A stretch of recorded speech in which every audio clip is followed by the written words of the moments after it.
Now let's look at color scales. We'll select our numbers again and come to conditional formatting and hover over this color scales option. You can see that there are multiple color scales that you can choose from. We'll just select this green, yellow, red color scale. And what this does is it provides sort of a heat map where the largest values are green, and the larger the value, the more green it is. Yellow is kind of the midpoint values, and then anything red is the lower end of the values. So you can see this 26,000 is the darkest red, and things above that, like this 29 and this 29, are slightly lighter in color. And so it creates this color scale based on the values of your numbers.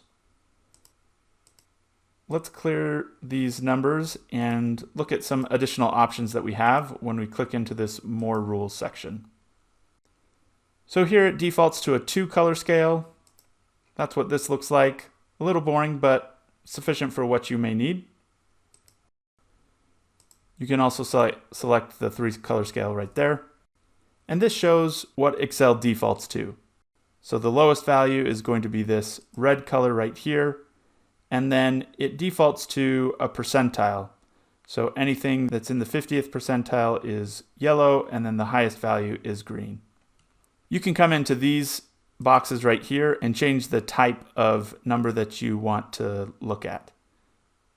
So if we picked 50,000 right there, and then let's change this to a number of 75,000, and here to a number of 100,000, and click OK.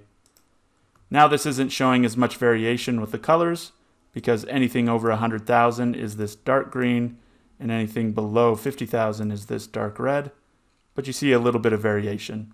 So you can play around with the different criteria and make any changes that you want.